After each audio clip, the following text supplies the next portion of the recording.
friends, it's Laura with Laura's Handmade Haven. Welcome or welcome back. I'm so glad you joined me today.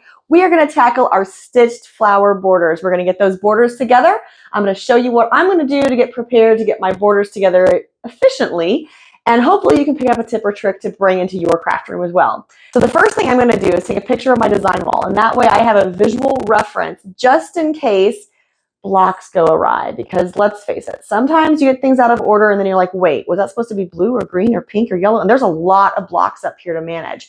So taking a picture of your design wall, the way your quilt is laid out, is always a good idea. Now, another thing that I would tell you is if you take a picture in black and white, then you can see if you have a good color balance on your quilt. That comes into play if you're doing a quilt that has the same block, maybe in multiple shades or multiple colors, or different blocks with different colors and fabrics. And you're using the same fabric line, but you want to try to keep your lights and darks balanced. So if you take your photo in black and white, then you can see if you have a good color balance throughout your quilt.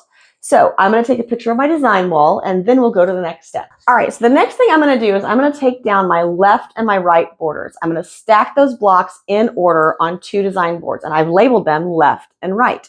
That way there's no mistake. I don't have to worry about which one was which or anything like that. I'll remember which one was left and which one was right. Now I'm going to stack these on my boards from bottom to top, because that way when I start sewing, I have my top to bottom for the border. So let's get the right side first, just because, I don't know, that's where I'm going first. Now when I take these off the design wall, in order to get my bottom block on the bottom, I'm just going to simply take these off, stacking them all up. And this is the right border, so it's going on the right board. And now this is stacked and ready for the sewing machine. Now I'll do the same thing for the left side.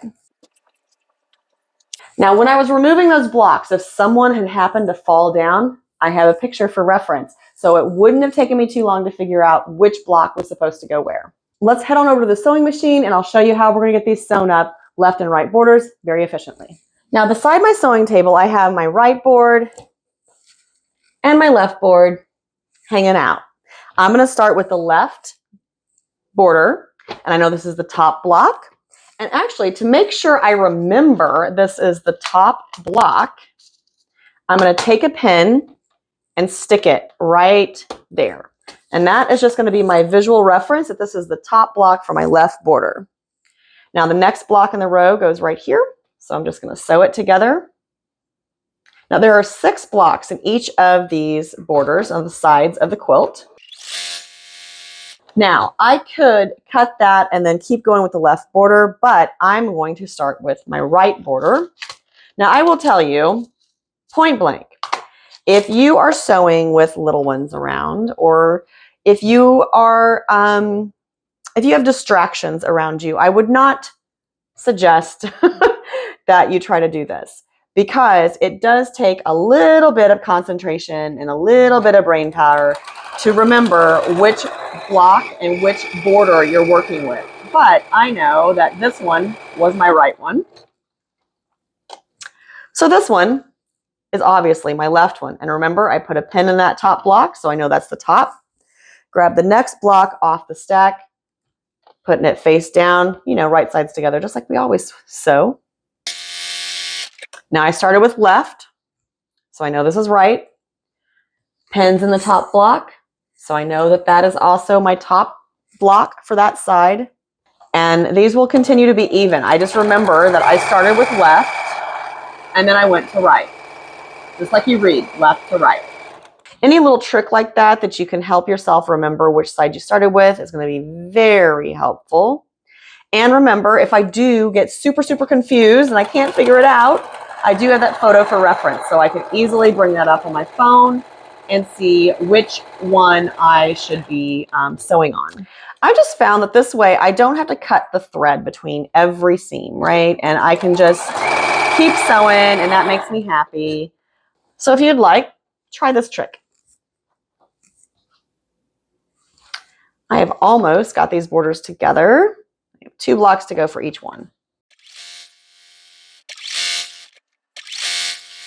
Now, yes, I'm only doing 2 because if I had more than 2 borders to do like this, I probably would get confused. It would just be a lot easier. I can keep track of the last one I sewed, and then the first one that I cut off, then I know is the other one. So not too difficult to keep track like this. Now all of our flowers are obviously directional. We want to make sure they're all facing up. So that pin in the top of the border on each side, I'm going to use little sticky notes that I made for my design boards and pin that to the top flower. All right, so this is the right border because it's the last one off the machine. So I'm going to put a pin and my little sticky note on that. And then this is the left one.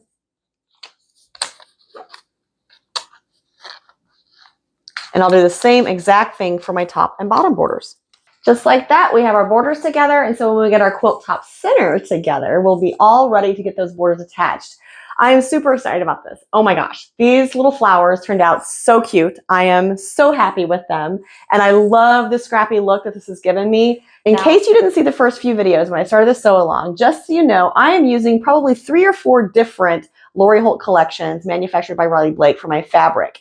So I definitely have an eclectic assortment of fabrics. They're all Lori Holt fabrics, so the colors are going to jive together, so I have no issues with those. And I love the way this scrappy look is starting to come together for my quilt. I hope you picked up a tip or trick today that you can incorporate into this quilt or another quilt that you're working on. And until next time, find joy in all you do. Carve out some time for crafting and creating, and remember, it's always better when you make stuff up.